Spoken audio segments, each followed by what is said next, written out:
मुंबई में झुग्गीवासियों के लिए 300 यूनिट बिजली बिल माफ करने की मांग। साथ ही सरकार ने लड़का बहन योजना की घोषणा की है। कृपया लड़का भाऊ योजना की भी घोषणा करें। शिवसेना यूबीटी पार्टी ने मांग की कि जिस तरह सरकार ने किसानों के लिए 300 यूनिट बिजली बिल माफी की घोषणा की है, उसी तरह गरीब बस्तियों के लिए भी 300 युनिट बिजली बिल माफी की घोषणा की जानी चाहिए।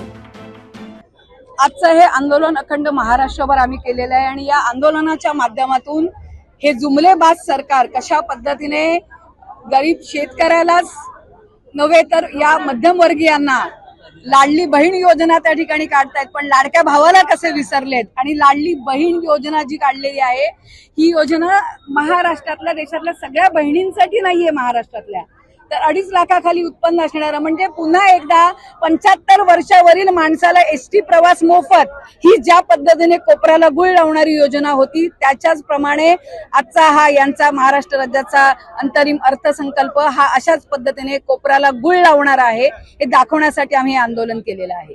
आज शिवसेना शाखा क्रमांक विभाग क्रमांक 1 आणि शिवसेना उद्धव बाळासाहेब ठाकरे यांच्या पक्षाच्या वतीने आज वीज दराविरोधात आपण इथे मोर्चा काढण्यात आलेला आहे। आणि या मोर्चाला आपण बघत असाल की शेकडो शिवसैनिक, स्थानिक रहिवासी ज्यांना वीज दर जास्त येतं, अतिरिक्त येतं, असे सामान्य माणसं, झोपडपट्टी झुग्गी झोपडीमध्ये राहणारी लोक आज या मोर्चामध्ये सामील झालेली आहे।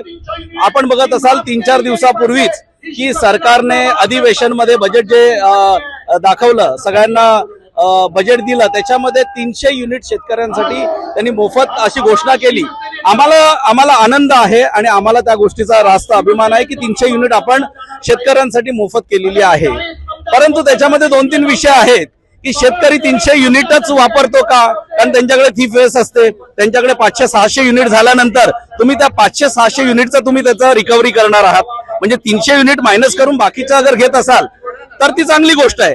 पण जर 300 युनिटच्या वरती झाल्यानंतर त्या माणसाकडनं तुम्ही रिकव्हरी जास्त घेणार। गरीब माणसं जी झोपडीमध्ये राहतात, मुंबईमध्ये पण अशा कित्येक झोपड्या आहेत, लाखो लोक झोपडीमध्ये राहतात, महाराष्ट्रामध्ये राहतात, मग त्या गरीब लोकांचा तुम्ही विचार केलेला नाही का? तुम्ही त्यांचा पण विचार करायला पाहिजे। आपण लाडकी बहीण योजना करतात, मग लाडका भाऊ पण करा, कारण मतदार बहीणच नाही भाऊ पण आहे। तर या सगळ्या गोष्टी आहे आणि सरकार मला असं वाटतं अधिवेशनामध्ये फक्त खैरात केलेली आहे, घोषणांचा पाऊस केलेला आहे।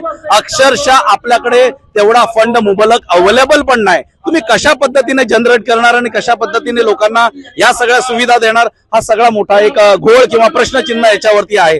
आज आम्ही इथे जो मोर्चा घेतलेला आहे, आदरणीय विनोदजी घोसाळकर, आदरणीय उपनेते संजय घाडी, विभाग प्रमुख उदेश पाटेकरजी, विलास पोतनी साहेब यांच्या अधिपत्याखाली सर्व शिवसैनिकांनी जो मोर्चा घेतलेला आहे की आज सरकारपर्यंत आमचा आवाज गेला पाहिजे। संपूर्ण मुंबईमध्ये हे मोर्चा आणि आंदोलनाचं आयोजन करण्यात आलंय की सरकारपर्यंत हा आवाज जाऊन दे आणि गरीब लोकांना ही वीज दर 300 युनिट पर्यंत माफ करावी। कारण ह्याच्यामध्ये एक माझा प्रश्न असा आहे की आपण 20-25 वर्षापूर्वी गेलो असेल तर आपल्याकडे 40 वोल्टचा बल्ब आणि 60 वोल्टची आपल्याकडे ट्यूबलाईट असायची, एक फॅन होता, एक फ्रीज होता आणि एक टेलिव्हिजन होते। आज त्याच गोष्टी आहेत, किंबहुना त्याच्यामध्ये 1-2 गोष्टी वाढल्या असतील, पण लाईट किती आहे? 1 वॅट आणि 2 वॅटची आलेली आहे, फॅन पण तोच आहे, फ्रीज पण तोच आहे, पण बिल तुमचं बघत असाल तर 200-300 पासून ते 1,500-2 हजारापर्यंत गेलेले आहेत। हे कशावरतून झालेलं आहे? आपल्याकडे वीज कन्झम्पशन कमी झालेलं आहे, वॅट पण कमी आहेत, पण बिल कन्झम्पशन कमी जरी असेल तरी बिल भरणं ही लगभग 3-4 हजारच्या वरती प्रत्येकाला द्यायला लागतील। ह्याच्यावरती पण सरकारने विचार करायला पाहिजे। आणि आज हे आंदोलन आहे, हे गरीब जनतेसाठी आहे, गरीब लोकांसाठी आहे, त्याच्यासाठी आम्ही रस्त्यावरती उतरलोय। आज काल आपण बघत असाल की आमच्या शिवसेनेचे दोन्ही उद्धव बाळासाहेब ठाकरेचे दोन्ही उमेदवार शिक्षक आणि पदवीधर हे दोघांचे उमेदवार आलेले आहेत। याचा अर्थ असा आहे की शिक्षकांमध्ये शिक्षित लोक आणि पदवीधरांमधील शिक्षित लोक ह्यांचाही उद्धव बाळासाहेब ठाकरे पक्षावरती विश्वास आहे आणि तो विश्वास त्यांनी जिंकून दाखवलेला आहे। तर हे बाकीच्यांना हे समजण्याची गोष्ट